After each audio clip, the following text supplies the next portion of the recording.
Bonjour, Marie et ses amis poètes vous présentent son coup de cœur. Mon coup de cœur aujourd'hui est Louise Hudon. Née à Trois-Rivières en 1951, est une poétesse au Canada. Louise Hudon déménage en Abitibi le 16 septembre 1971. Elle complète un certificat en sciences de l'éducation tout en travaillant à la commission scolaire du lac Abitibi à titre d'enseignante. Polyvalente dans sa carrière, secrétaire d'école, secrétaire de direction, enseignante, technicienne en administration, responsable de bibliothèque scolaire, Louise profite maintenant de sa retraite pour écrire activement. Poétesse, le bénévolat fait partie de sa vie et sa poésie prône souvent la paix dans le monde. Son premier livre, relatant une partie de sa vie, s'intitule « La parapsychologie ». Oui, notre conscience augmente. 3 livres de poésie vont suivre, dont La poésie d'une médium, publié aux éditions Muse, en Allemagne. Salutations en poésie. Et enfin, Espoir en poésie, vendu sur Amazon. Sa participation à des collectifs d'auteurs en poésie au niveau de diverses maisons d'édition l'a fait également connaître. Si la richesse intérieure de l'âme de l'humanité se découvre en poésie, n'oublions pas surtout que ce genre de littérature nous fait vibrer. Les poèmes représentent un moyen de communication et de défoulement dans notre vie, tout en nourrissant notre esprit. Et voici maintenant. L'âge n'a pas d'importance en amour. Poète d'amour. Tu es ma seule âme sœur, et je n'ai plus peur. Je suis ta seule épouse, sans être jalouse.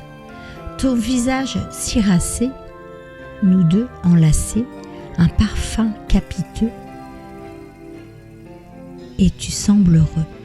Des vacances à venir pour nous rajeunir. Un projet important, restons bien portants. Donne-moi donc tes 2 mains pour un examen. Tu sens bon le jasmin, mon homme très humain. Je regarde tes yeux d'un brun lumineux qui m'hypnotise sans cesse. Je suis ta princesse, je vais chanter pour toi. L'amour est ma foi. N'oublie pas qu'autrefois, ce fut un combat. Ton âge très avancé pour te fiancer fut une incertitude, question d'attitude. Aujourd'hui, le bonheur qui remplit nos cœurs prouve la non-importance de cette résistance. Et voici la deuxième lecture de la poésie de Louise Hudon. Rarement maître de son destin. Quelle est cette puissance qui domine l'homme ? Elle écrit l'histoire sans qu'il soit autonome. Et tout en fixant le cours de ces événements, des surprises se révèlent soudainement.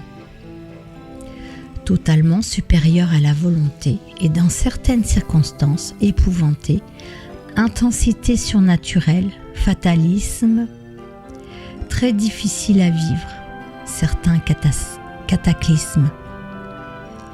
Lors des accidents, l'humain doit se surpasser, surtout constatant que sa race est menacée. Il faudra éviter les conflits nucléaires, car les êtres vivants ont besoin d'un bon air. Il arrive qu'on puisse changer son destin, tout en faisant de bons choix, suivant son instinct. Toutefois, en regardant le ciel étoilé, rêvons à un meilleur avenir révélé. Marie et ses amis poètes vous remercient et vous donnent rendez-vous mercredi prochain. Au revoir.